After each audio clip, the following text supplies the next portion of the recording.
Worldwide movement, peace, love, respect. Big King Sadiq calling at you one more again. All right, folks. Another beautiful day. True indeed. Yes, again. Here to report it. Yeah, truly beautiful day. Thank you all for checking me out once again. I hope you all are enjoying this beautiful day in your area. Wherever you're at, every day is a beautiful day, so I hope you're enjoying it, right? All right, this video, we're going to title, Life is like a test that you keep taking until you pass it. All right, so this is twofold, right? There's duality in this. I mean it not only in reference to our individual experiences, our corporeal lives, and our physical incarnation, right? Which we repeat and cycle, right? But also collectively as a civilization, right? As a species even. There have been several, and this is becoming more and more proofed and evident in several fields like archaeology and some other scientific disciplines, but there's a lot of proof that there have been several different civilizations of man on this planet, right? And that man, in fact, as a species, has met with collective demise several times. And esoterically it's referred to as the big decision points. And a lot of indigenous, people speak of this, right? Well, that's very much something I would say is akin to collectively taking the test, right? We take it individually in our lifetimes, and at these decision points, we take them as civilization, as a civilization on a whole, as a collective, right? All right, folks, peace, love, respect. See, you got a good vibe going. All right. We get him out a little bit later. I had him out earlier. Have a good night. All right. A lot of people out. Front yards, backyards, porches, patios and whatnot. Enjoying it, man. Through all of this that we've experienced recently, you see a lot more of that. Folks appreciating the beautiful subtleties in life, right?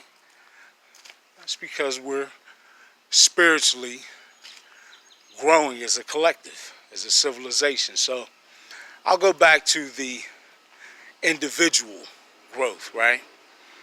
That we experience lifetime to lifetime. Yes, we live multiple lifetimes. But I won't debate that. Another video.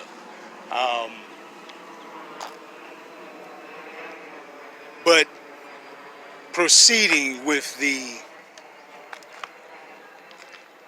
understanding or the assumption that most of you checking this out are aware of or have cognized that we live multiple lives, right? Lifetimes, should I say. And, there's a point to all that, right? Spiritual maturation Each lifetime presents a myriad or a collage of experiences that provide us many lessons, many of which extremely profound, that we take with us, right? And are able to spiritually mature as a result of. So that's what we do on an individual basis, right? From lifetime to lifetime, experiencing, learning these different lessons, many very profound, and growing in that way. Folks, this is the only way that we can grow and learn these kind of lessons as spiritual beings, is if we incarnate. Where we are posed with these different situations that are a product of vulnerability that we simply don't experience in our spiritual or energetic state, right? So, lifetime to lifetime, this is what we do. Until we mature to a point that we are beyond the need of incarnating into a fourth dimensional 3D, third dimensional, fourth dimensional incarnate being, right? Corporeal being. And at that point, we can exist at a multidimensional level, right? That's what you actually go to. And in many ways, many of us sort of have it wrong. All right, have a good night. Peace, love, respect. Not that we have it wrong. I even myself, speak both in my videos as well as in my music about fifth dimensional existence, right? Not that there's no such thing as fifth dimensional existence. It's just that we need to understand, when we get out of the box of 3D, 4D compression of our reality, right? Or limitation of our experiencing the totality of reality, which is many more dimensions beyond the fourth dimension, right? Once we get out of that box, we become not just advanced to fifth, sixth, seventh in linear fashion on a dimensional state, but we become multi-dimensional and are able to experience existence from many different perspectives, many different dimensional perspectives, right? So, that's something that can be a little bit complicated to comprehend. But yeah, I just wanted to touch on that real quick. But we go through this process, and that's what we have to start seeing the beauty of, is the beauty of the process, right? We go through this spiritual maturation process to get to that point of ascension out of the need for reincarnating into a 3D, 4D corporeal lifetime, right? Now, this is not to say that we will never again do so. You may, for a multitude of reasons, most of which likely helpful to another that is maturing, right? But then there's a whole nother conversation that we can start talking about how we,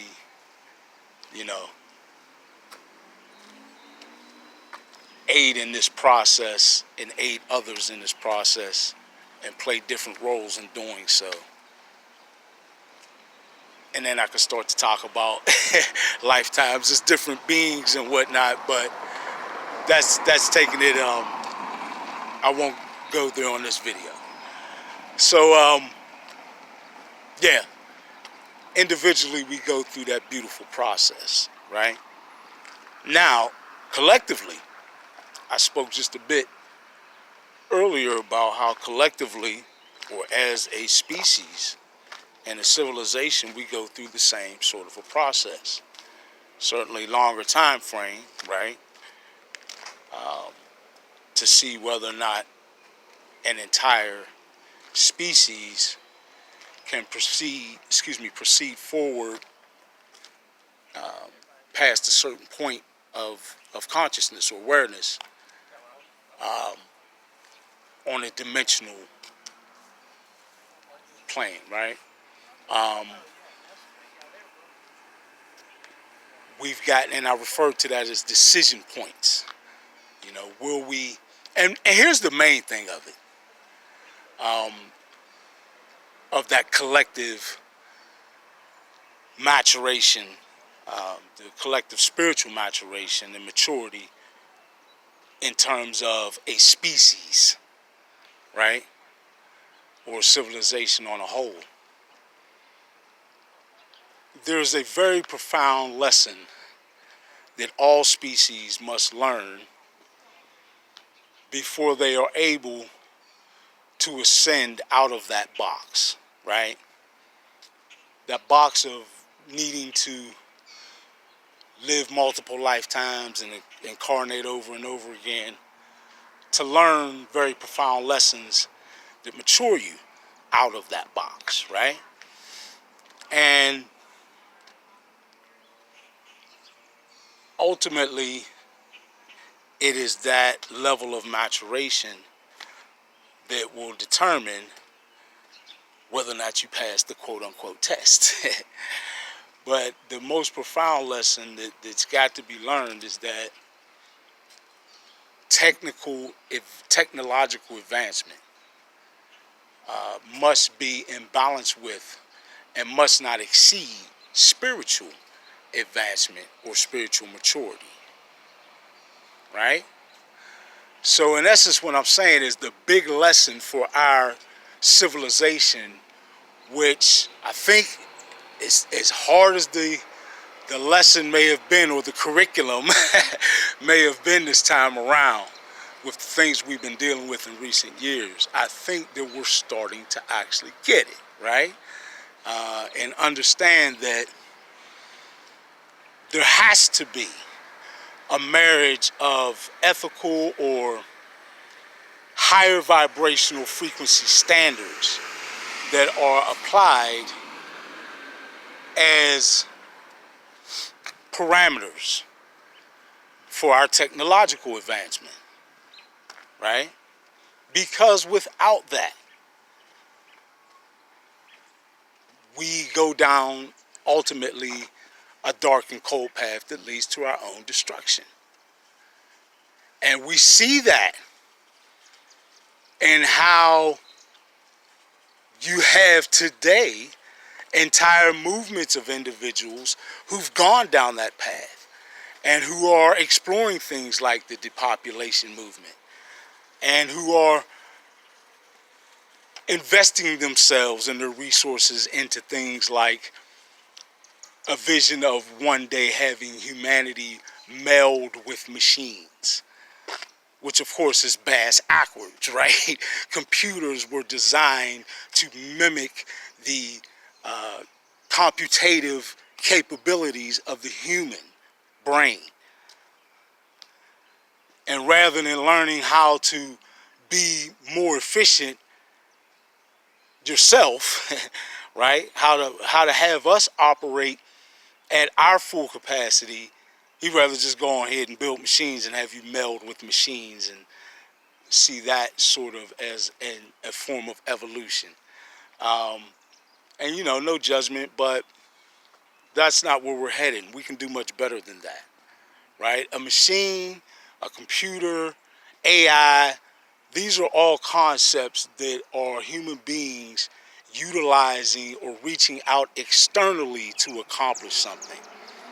When we have the means to accomplish anything within ourselves, we have the means to forge reality itself. This is not me speaking fantasy. This is scientific fact. If you're not aware of that, you got some research to do. Check out my videos, then go do the independent research to validate whether what I'm saying has true factual veracity or not. Right? And then if you find what I'm saying is viable, then come back to this video at this point and proceed. But yeah, folks, we are a whole lot more than what we are taught we are. And we just have to mature to a point that we understand that as a species. And we're beginning to, right? The science is there in line with it now, finally.